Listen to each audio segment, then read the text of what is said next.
Back, स्वागत है आप सभी का आज के इस वीडियो में। और जैसे लास्ट वाले वीडियो में हम लोगों ने प्योर इंडिकेटर, प्योर कैपेसिटेंस और प्योर रेजिस्टेंस के एसी परिपथ में हमने इफेक्ट देखे थे। आज चौथा वाला प्रयोग परिपथ हम लोग देखेंगे वैन उस परिपथ में आपका एल और आर ये कंबाइंड हो।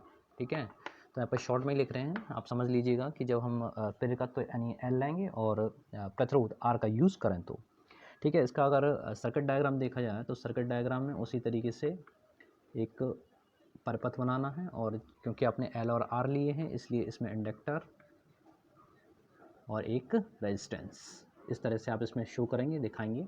यहाँ पर एसी मेंस को रिप्रेजेंट करने के लिए ये चिन्ह और इसके जो इक्वेशंस होंगे, इक्वेशंस नीचे लिख लेंगे। ठीक है, यहाँ पर आप दिखा दिए ये एल है और ये आपका आर है। दूसरी नई चीज़ जो इसमें आप लेने जा रहे हैं वो है एल के सिरों पर जो पोटेंशियल डिफरेंस है जिसे हम विभवांतर बोलते हैं, तो उसको वी एल से रिप्रेजेंट कर दिया। और यहाँ पर जो पोटेंशियल डिफरेंस आर के सिरों पर, इन प्रतिरोध के सिरों पर जो विभवांतर है वो आपका वी आर, ठीक है, वी आर से दिखा दिया। इसका मतलब ये हुआ कि परिणामी विभवांतर जो है वो वी एल और वी आर के संयोग से मिलकर बनेगा।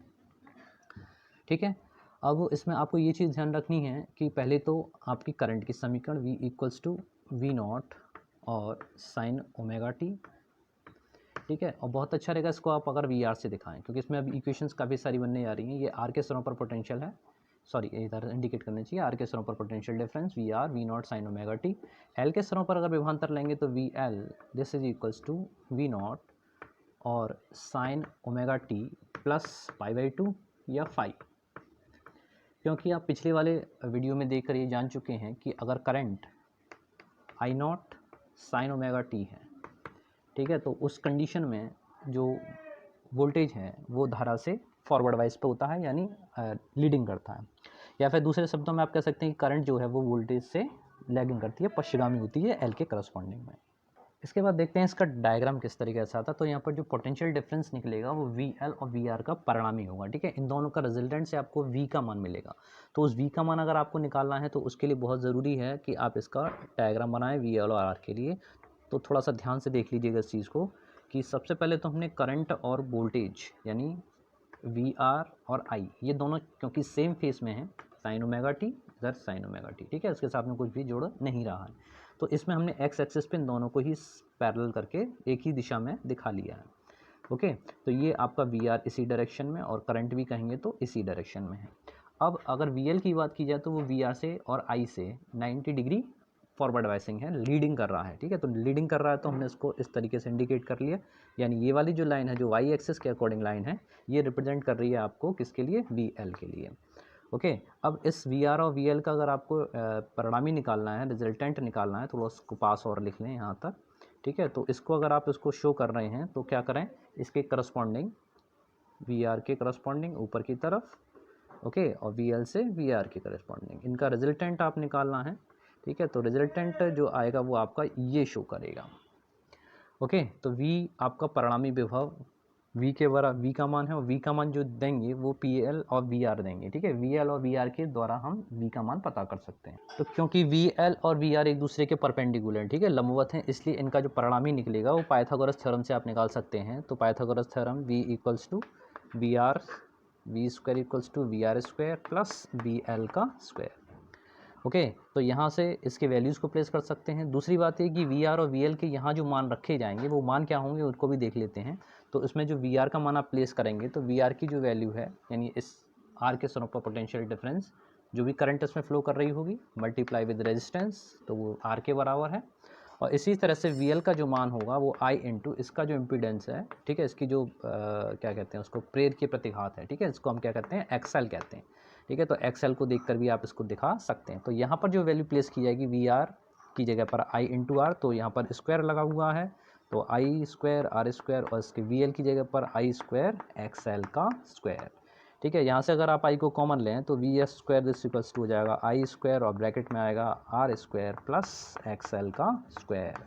ठीक है, इसको नीचे ले आएंगे तो ये हो जाएगा V square upon I square, जिसको आप कह देते हैं जेड। ठीक है, प्रतिबाधा जिसको हम बोलते हैं जेड, तो ये हो जाएगा Z square this is equals to R square plus XL का square.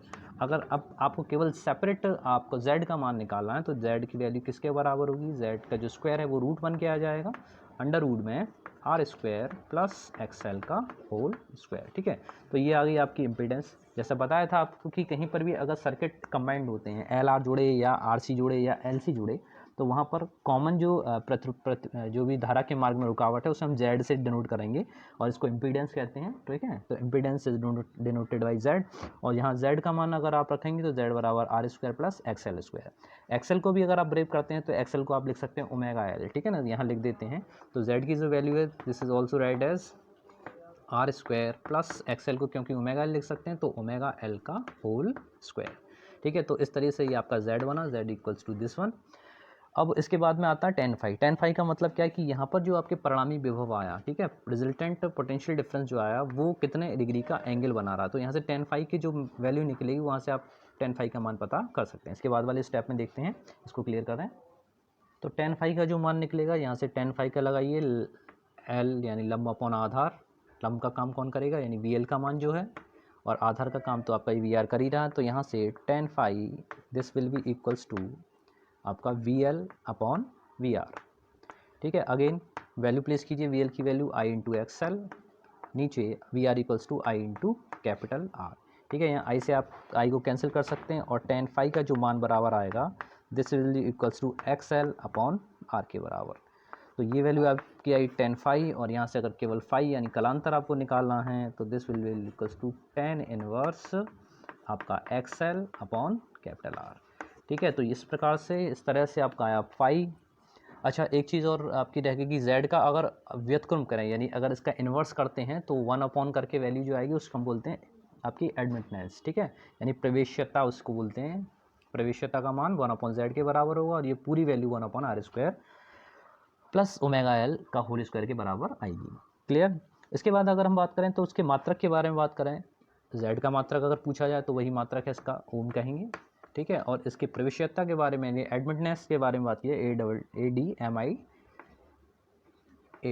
M I double T A N C E. ठीक है, इसका जो एडमिटेंस का अगर वैल्यू पता किया है तो ये रेसिप्रोकल ऑफ 1 अपॉन जेड, और इसका जो मान आएगा वो ओम इनवर्स या महू के बराबर या शिमॉन भी बोलते हैं। ठीक है, काफ़ी सारे नाम है, सीमेन भी कहते हैं, ऐसे भी रिप्रेजेंट करते हैं। तो इस तरह से इसमें अब जो मान वैल्यू बताई है अब वो पावर का फैक्टर और बचा। ठीक है, पावर की बात और कर लेते हैं। तो P equals to V R M S into I R M S into cos phi का मान आप लगाएंगे आर अपॉन जेड करके। ठीक है, नेक्स्ट स्टेप में देख। तो इस तरह से अगर इस वाले सर्किट में P की बात की जाए तो this value equals to V R M S into I R M S into cos phi. ठीक है, कॉस फाई का मान आर अपॉन जेड, तो V R M S into I R M S पूरा मान आप लगाना चाहें क्योंकि इसमें एल आर था तो पूरे की वैल्यू आर अपॉन जेड आप यहाँ पर प्लेस करेंगे। ठीक है, और जेड को भी अगर अगेन आप उस फॉर्मूले में चेंज करना चाहें तो किस तरीके से लिखेंगे, V R M S into I R M S. अब तो याद हो जाना चाहिए कि आर अपॉन ये सब मल्टीप्लाई में है, आर अपॉन अंडर रूट में ये वैल्यू आएगी R square plus X L का स्क्वायर। ठीक है, तो काफ़ी सारी चीज़ें इसमें हम लोगों को पता चली। इस तरह से एक्सेल सबसे इंपॉर्टेंट, जैसे मैंने स्टार्टिंग में आपको बताया कि आपको ये देखना ज़रूरी है कि उस सर्किट में क्या क्या चीज़ें ऐड हैं। ठीक है, तो जैसे हम लोग बात कर रहे हैं इसमें केवल एल और आर के बारे में बातचीत हो रही है। तो एल और आर के बारे में सबसे पहले जो आपको आज हम लोगों ने पढ़ा वो तो पहला हो गया कि आपका वोल्टेज यानी वी आर और वी एल। ठीक है, दो वोल्टेज आएंगे और करंट की इक्वेशन आएगी। ओके, करंट की इक्वेशन आई नॉट साइन ओमेगा टी होगी और इसके करस्पॉन्डिंग ये दोनों सेम चलेंगे तो इसको भी इसी तरीके से लिख दीजिए, साइन ओमेगा टी के बराबर होगा। ठीक है, ये फॉरवर्ड बाइसिंग पे रहेगी यानी एल के सिरों पर फॉरवर्ड बाइसिंग कर दीजिए कितना, या अग्रगामी कर दीजिए, अग्रगामी बोलते हैं, लीडिंग करेगी। ठीक है, कितने डिग्री से करेगी, π/2 से करेगी। क्लियर। तो एक चीज़ तो ये आपको पता होनी चाहिए। दूसरा इसमें दूसरी बात हमने पता करी वोल्टेज का। ठीक है, वोल्टेज जो होता है वो किसके बराबर होगा, V R square plus V L square के बराबर होगा। ठीक है, टोटल इम्पीडेंस पता की जाए, जेड का मान जो बराबर होगा वो किसके बराबर होगा, R square plus X L के बराबर होगा। ठीक है, एक बार फिर से क्विक रिवीजन करा दे रहा हूँ सभी पॉइंटों का, जो जो चीज़ें हमें सर्किट से रिलेटेड चाहिए, बात कर रहे हैं एल आर के बारे में। और उसके बाद हमने निकाला था tan फाई की वैल्यू जो आई थी किसके बराबर थी, एक्स एल अपॉन आर के बराबर आई थी। ठीक है, एक्स एल अपॉन आर के बराबर।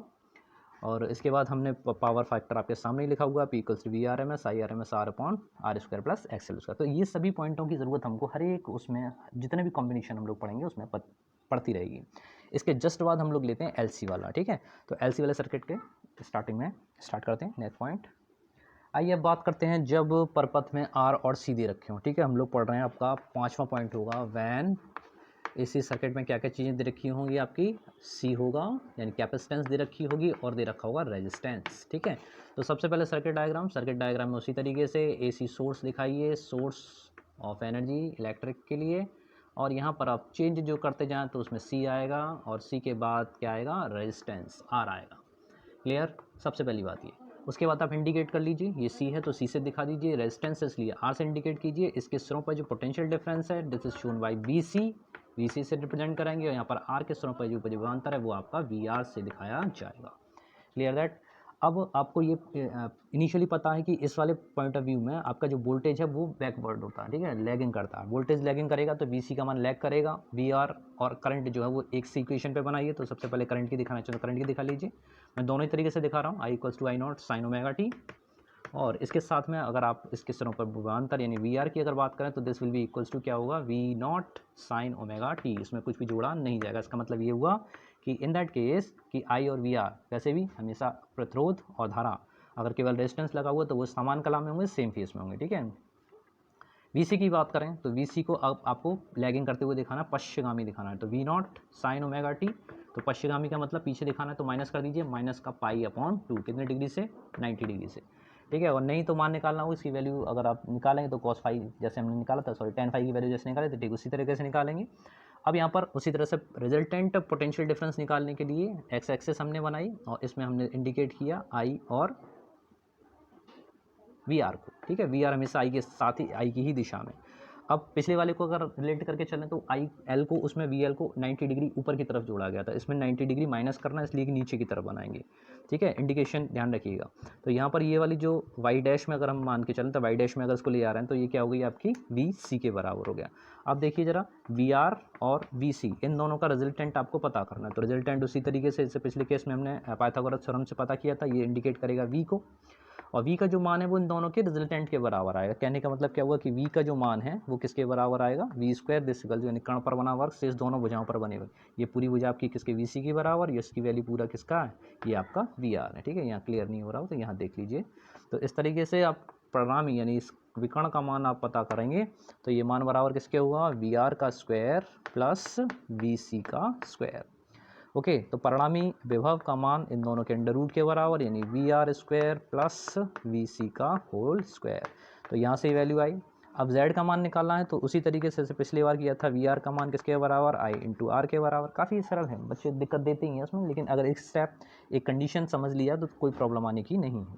ठीक है, इसी तरह से वी सी का मान जो बराबर होगा वो आई इंटू एक्स सी के बराबर होगा। ठीक है, अब केवल आपको क्या करना है, इस वाले फॉर्मूले में वी आर और वी सी के मान लगाइए। तो v का मान बराबर किसके होगा, वी आर का मान प्लेस करेंगे तो i इंटू आर का होल स्क्वायर। ठीक इसी तरह से वी सी का मान प्लेस करेंगे तो i इंटू एक्स सी का होल स्क्वायर। Clear that. यहाँ पे वी स्क्वायर साथ में चल रहा है, वी स्क्वायर इक्वल नहीं साथ में नहीं चल रहा है, रूट लगा चुके हैं इसलिए नहीं साथ में चल रहा है। ठीक है, तो यहाँ से आप जब आई स्क्वायर कॉमन लेंगे तो आई स्क्वायर रूट से बाहर निकल के केवल क्या रह जाएगा, आपका आई बचेगा, और अंदर जो बचेगा वो बचेगा R square plus X C का whole square. V upon I को z कह देते हैं, तो ये आप अगले स्टेप में आप लिखेंगे वी अपॉन आई, और this will be equals to under root में R square plus X C का होल स्क्वायर, और वी अपॉन आई ही आपका z कहलाता है। दिखाई दे रहा है सभी को, ठीक। z इक्वल्स टू आपके पास आ जाएगा are square plus X C का होल स्क्वायर, और इसके ऊपर पूरे के ऊपर लगा दीजिए रूट, तो ये आ गया आपके पास में z की वैल्यू। ठीक है ना, तो ये आपका z हुआ, तो प्रतिबाधा आपके पास आ गई। अब उसी तरीके से tan फाई का मान अगर आपको पता करना है तो इसे क्लियर करते हैं, तब बताते हैं tan फाई का मान। तो स्टार्टिंग में जो इक्वेशंस मैं आपको लिख के दिखा रहा हूँ वहाँ से केवल आपको ये इंडिकेशन मिल जाता है कि आपको किसको प्लस में रखना है, किसको माइनस में रखना है। बाकी जो कलांतर बनेगा फाई का मान वो वैल्यू हमको यहाँ से पता करनी होती है, कंफ्यूज ना होइएगा। वो जो इक्वेशंस हैं वो केवल आपके इस इंडिकेशन के लिए हैं कि LCR या CR या LC, ठीक है, या आपका LR में सर्किट में कौन कौन सी जो करंट है, जो वोल्टेज है वो कौन सा फॉरवर्ड वाइज पे रहना है, कौन सा रिवर्स, कौन सा अग्रगामी रहना है, कौन सा पश्चिगामी रहना है, कौन सा लीड करना है, कौन सा लैगिंग करना है। तो उसी बेसिस पे आप इसका निर्धारण करेंगे, इसके बेसिस पे आपका Z बनेगा। ठीक है, अब वास्तव में जो रियल फाई है उसकी वैल्यू पता करने के लिए आप अगेन यूज़ करेंगे tan फाई, और tan फाई का मान यहाँ से जो निकलेगा, कौन इस सामने की भुजा जो होती है आपका लंब होती है। ठीक है, तो ये वैल्यू किसके बराबर है, ये वैल्यू VC के बराबर है, अपॉन आपका बेस कौन है, VR है। ठीक है ना, तो VR आपका ये हुआ। अब VC की मान किसके बराबर होता है, I इंटू एक्स सी के बराबर होता है। ओके, VR का मान ये वैल्यू किसके बराबर है, I इंटू आर के बराबर है। अगेन आई से आई कैंसिल कीजिए, मीन्स क्या बचा आपके पास में tan phi का जो मान है, यानी कलांतर अगर आपको निकालना है, परिणामी कलांतर यानी आर सी के लिए जो कलांतर फेस डिफरेंस अगर आप फेस निकालना है तो ये वैल्यू किसके बराबर आएगी, एक्स सी अपॉन आर के बराबर आएगी। एक्स सी का मान आप अगर प्लेस करना चाहें, एक्स सी की वैल्यू किसके बराबर होती है, 1 अपॉन ओमेगा सी के बराबर होती है, ठीक है। तो 1 upon omega C R, omega C R की वैल्यू लगा सकते हैं। क्या किया आपने यहाँ पर, एक्स सी का मान लगाया 1 अपॉन ओमेगा सी। तो काफ़ी सारे फॉर्मूले हैं, घबराइए मत, परेशान मत होइए, धीरे मीन समझ से चलिए। इसी तरह से ओमेगा का मान आप लगा सकते हो, ओमेगा क्या होती है 2 पाई एफ के बराबर होता है। तो अगर देखा जाए तो यहाँ से tan phi का मान आप कई सारे रूपों में लिख सकते हैं, इसको आप लिख सकते हैं 2 पाई एफ सी आर, ठीक है ना। तो यहाँ से अगर फाई का मान निकालना तो पूरा फैक्टर किस में पहुँचा दिए, tan इनवर्स में निकाल दीजिए। तो tan इनवर्स बराबर आपका पूरा मान आ जाएगा I equals to 1 upon 2 pi F C R, ठीक है। तो इस तरह से हम लोग इसका कलांतर निकाल सकते हैं, फेस निकाल सकते हैं। अब रहेगा केवल पावर वाली बात, ठीक है। तो पावर वाली बात बताने के बाद में एक बार फिर से फुली रिवीजन इसका कराते हैं। पावर शक्ति क्षय कितना होगा इसमें, तो P equals to again V R M S into I R M S into cos phi, ठीक है। कॉस फाई का मान अगर आप निकालना चाहें तो फिर से वही वैल्यू निकाल सकते हैं, आर अपॉन जेड के बराबर लगा सकते हो, I R M S into R upon Z, ठीक है। तो अब तक याद होगा आर सी की जब हम बात कर रहे हैं तो V R M S as it is I R M S, ठीक है। और यहाँ पर जो z का मान आता है वो किसके बराबर आता है, अंडर रूट में R square plus X C का होल स्क्वायर। तो मेन रूप से z का मान डिपेंड करेगा सर्किट में क्या क्या चीज़ें दे रखी हैं, आर सी लगा हुआ है या एल आर लगा हुआ है या एल सी लगा हुआ है, ठीक है ना। तो इस तरीके से ये वैल्यू आएगी। एक बार फिर से क्विक रिवीजन कर लीजिए। तो स्टार्टिंग में वी आर की वैल्यू आप लिख लीजिए V naught sine omega T के बराबर होता है, ठीक है। इसी तरह से आई की वैल्यू आई नॉट साइन ओमेगा टी के बराबर होती है। और वी सी जो होता है, ठीक है, क्योंकि वी सी की बात कर रहे हैं, वी सी जो होता है लैगिंग करता है इसमें, तो करंट के सापेक्ष, तो V naught sine omega T minus phi, ठीक है। ये चीज़ रखिए कि 90 डिग्री तो आपका उस कंडीशन में है, ठीक है। यहाँ पर अगर फाई का मान आपको निकालना पड़े तो tan फाई यूज़ करते हैं। tan फाई की वैल्यू किसके बराबर होती है, एक्स सी अपॉन आर के बराबर होती है। या आप लिख सकते हैं 1 upon omega R C, clear. इसी तरह से z का मान अगर पता करें इस कंडीशन में तो z का मान जो बराबर होता है are square plus X C का होल स्क्वायर, ठीक है। एक्स सी का मान आप यहाँ पे भी लगा सकते हो, चाहो तो R square plus 1 upon omega C का होल स्क्वायर। तो काफ़ी सारे समीकरण बन जाते हैं, लेकिन बस जो आप बात आपको ध्यान रखनी है वो यही ध्यान रखनी है कि क्या क्या चेंजेस होते हैं। बाकी सारे सर्किट डायग्राम एक जैसे हैं, उनमें क्या क्या अंतर होता है, थोड़ा थोड़ा जो अंतर है वही उस अंतर का आपको ध्यान रखना है, ठीक है। तो इस तरह से हमारे एल सी आर सी और एल आर दो सर्किट पूरे हुए। अब केवल आपके दो सर्किट और बचते हैं, इसमें हम एल सी यानी केवल एल और सी के बारे में पढ़ेंगे, और एक में कंबाइंड यानी एल सी आर तीनों ही अगर दे रखे हों तो उसमें हम उस चीज़ को देखेंगे, ठीक है। तो बने रहिए मेरे साथ में। इसी तरह से नेक्स्ट वाले वीडियो मिलते हैं, तब तक के लिए जय हिंद जय भारत।